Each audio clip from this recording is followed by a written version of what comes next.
Oke, selamat malam Pak Niko. Di sini saya akan membacakan tentang pengolahan data saya yang berjudul hubungan luas area lada hitam terhadap jumlah produksi. Disusun oleh saya yaitu William, kelas 11 Earth Science dengan guru pembimbing Nikolaus Papahan, SPD MPD, Sekolah SMA Sapiros 2 Jambi 2024 sampai 2025. Sekarang akan masuk bab 1, pendahuluan. 1.1 Latar belakang. Lada hitam atau piper negro merupakan salah satu komoditas rempah yang memiliki nilai ekonomi tinggi dan banyak dibutuhkan baik di pasar domestik maupun internasional. Indonesia sebagai negara agraris dengan kondisi iklim tropis yang mendukung memiliki potensi besar dalam pengembangan budidaya lada hitam. Salah satu faktor penting yang mempengaruhi tingkat produksi lada hitam adalah luas area tanam. Secara umum, semakin luas area tanam yang tersedia dan dikelola secara optimal, maka semakin besar pula potensi produksi yang dapat dihasilkan. Pemahaman terhadap hubungan ini sangat dibutuhkan dalam perencanaan dan pengambilan kebijakan pengembangan komoditas lada hitam, khususnya dalam menentukan prioritas alokasi lahan dan sumber daya untuk peningkatan produksi secara berlanjutan. Penelitian ini mengenai hubungan luas area tanam dan produksi juga dapat memberikan dasar yang kuat dalam evaluasi kinerja sektor pertanian, khususnya subsektor perkebunan rempah-rempah. Sekarang masuk 1.2 rumusan masalah. Yang pertama ada bagaimana penyebaran data pada luas area lada hitam terhadap jumlah produksi. Yang kedua, bagaimana tingkat keterhubungan luas area lada hitam terhadap jumlah produksi. Dan yang ketiga yaitu beberapa persentase keterkaitan luas area lada hitam terhadap jumlah produksi. 1.3 Tujuan penulisan. 1. Mengetahui penyebaran data pada luas area lada hitam terhadap jumlah produksi lada hitam. Kedua, mengetahui tingkat keterhubungan luas area lada hitam terhadap jumlah produksi. Dan yang ketiga yaitu mengetahui persentase keterkaitan hubungan luas area lada hitam terhadap jumlah produksi. Masuk ke bab 2 yaitu kajian teoretik. 2.1 Produksi lada hitam atau piper negrum L dipengaruhi oleh faktor salah satu yang paling mendasar adalah luas area tanam.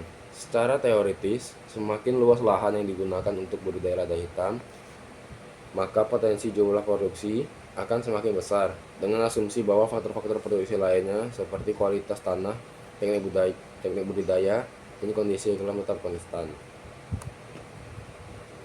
Menurut konsep produksi dalam ilmu ekonomi pertanian, output atau hasil produksi adalah fungsi dari input. Dalam hal ini, luas lahan merupakan input utama dalam sistem pertanian tanaman tahunan seperti lada hitam.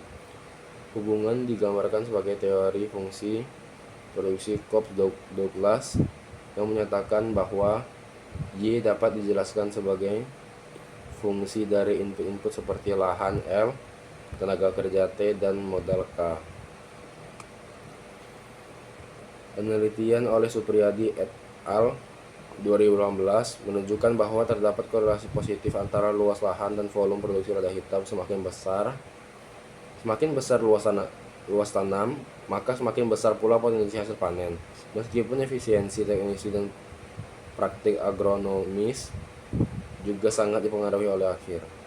Oke, masuk ke 2.2 yaitu regresi linier. Regresi linier adalah suatu metode statistik yang digunakan untuk memodelkan hubungan antara satu variabel independen atau bebas dengan satu variabel dependen atau terikat melalui sebuah persamaan linear. Tujuannya adalah untuk memprediksi nilai variabel dependen berdasarkan nilai variabel independen.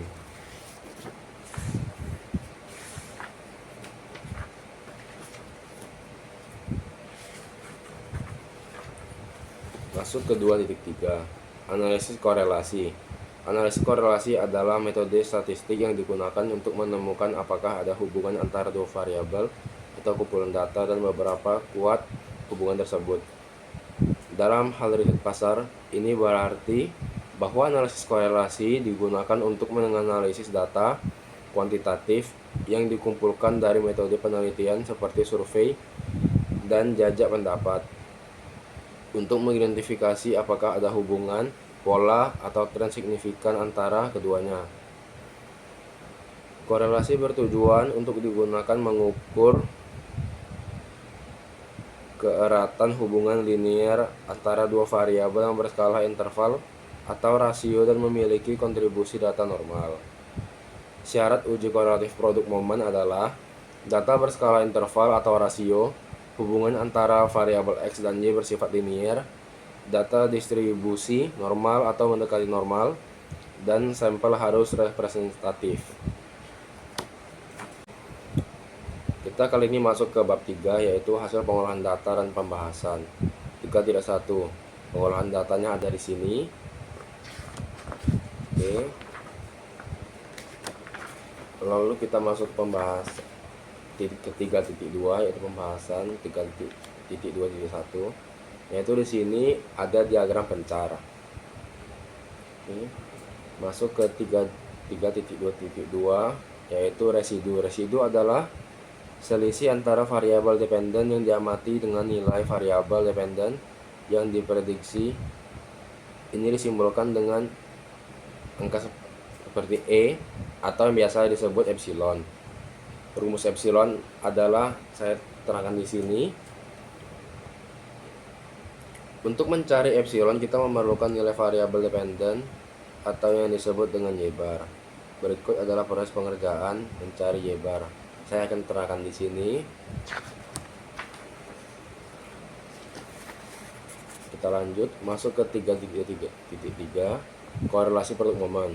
Korelasi produk momen merupakan uji korelasi yang digunakan untuk mengetahui keeratan hubungan dua variabel yang berskala interval atau rasio. Uji korelasi produk momen ini akan mengembalikan nilai koefisien nilai korelasi yang nilainya berkisar antara min 1, 0, dan 1. Dapat disimpulkan bahwa apabila makin mendekati nilai min 1 atau 1, sedangkan jika mendekati 0, maka hubungan semakin lemah. 3.4. Koefisien determinasi. Koefisien determinasi merupakan nilai yang menyatakan seberapa tepat suatu garis regresi dari perspektif, proporsi, atau persentase dari variabel dependen yang diterangkan oleh variabel independen. Koefisien determinasi atau R kuadrat merupakan kuadrat dari koefisien korelasi. Di sini adalah bagaimana cara pengerjaannya. Berdasarkan hasil analisis regresi linear sederhana terhadap data luas area lada hitam sebagai variabel independen dan hasil produksi lada hitam sebagai variabel dependen, diperoleh nilai koefisien determinasi sebesar 75,51%. Angka ini menunjukkan bahwa sebesar 75,51% variasi yang terjadi pada produksi lada hitam dapat dijelaskan oleh variasi pada luas area lada hitam. Kita akan masuk ke bab terakhir, yaitu bab 4, kesimpulan. 4.1 kesimpulan.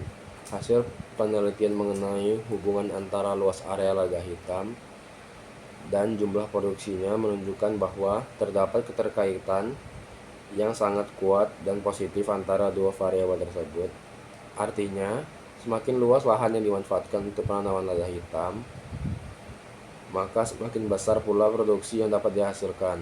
Hubungan ini bersifat langsung dan sejajar, di mana peningkatan pada luas lahan akan diiringi oleh peningkatan dalam hasil panen, selama faktor-faktor pendukung lainnya berada dalam kondisi yang mendukung. Selain sebagai faktor utama, luas areal juga berperan dalam menjelaskan variasi hasil panen dari suatu tempat ke tempat lain. Artinya, perbedaan hasil produksi lada hitam antara para petani atau daerah dapat dipengaruhi oleh perbedaan skala lahan yang digunakan.